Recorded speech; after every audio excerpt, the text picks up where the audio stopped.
Dan untuk mengetahui situasi terkini pasca kebakaran di Pasar Keramat Jati, Jakarta Timur, kami telah terhubung dengan reporter Apriansyah di lokasi. Apri, apakah bisa diinformasikan bagaimana aktivitas para pedagang saat ini? Silahkan.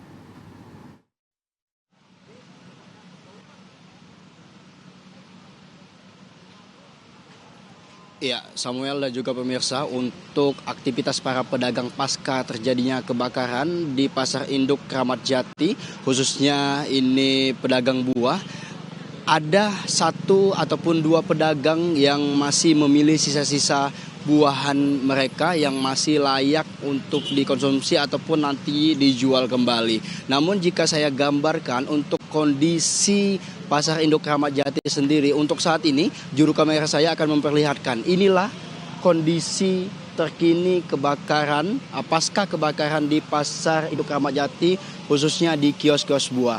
Ini merupakan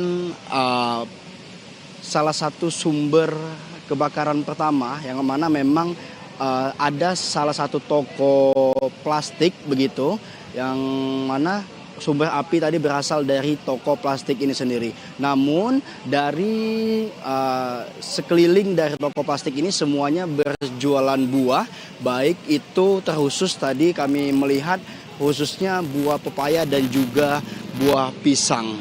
Dan untuk saat ini jika kita berbicara terhadap kegiatan ataupun kondisi dari para pedagang yang terdampak kebakaran sendiri, tadi kami sekitar pukul 5 sore melihat satu ataupun dua pedagang ini masih memilih buah-buahannya, khususnya buah pepaya begitu, ada sekitar 3 hingga 4 keranjang begitu Samuel yang masih bisa diselamatkan. Dan tadi juga dari distribusi ataupun asal dari buah pepaya sendiri yang berangkat dari Bengkulu ini telah tiba di sini, dan kami sempat berbincang kepada para pendistribusi buah tersebut karena memang pedagang di sini tadi masih sibuk untuk membersihkan ataupun puing-puing dari serpihan bakaran tersebut. Maka kami tadi sempat berbincang kepada para distribusi buah, katanya buah tersebut berasal dari Bengkulu yang berangkat untuk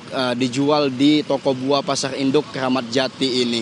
Dan yang jadi pertanyaan, setelah pasca kebakaran ini bagaimana nasib dari para pedagang yang memang kesehariannya bergantung dengan berjualan buah. Nah, tadi kami sempat berbincang juga bersama dengan Divisi Operasional Perumda Pasar Jaya.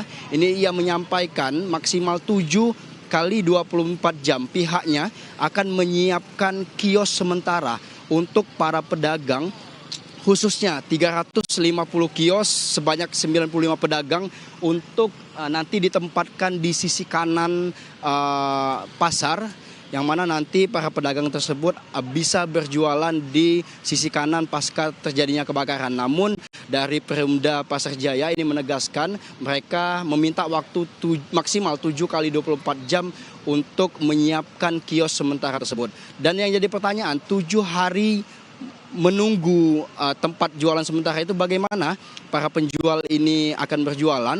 Tadi dari pihak Perumda Jaya mengizinkan jika para penjual ini tetap akan melakukan penjualan buah, mereka akan diizinkan ataupun berjualan di sekitar jalan, yang mana tempat lokasi saya melaporkan saat ini merupakan jalan ataupun kaki lima begitu Semi, yang nanti bisa dipakai berjualan buah sementara di dalam waktu 7 kali 24 jam tersebut. Dan untuk penyebab kebakaran sendiri hingga saat ini dari pihak kepolisian belum menjelaskan apa penyebab dari kebakaran tersebut.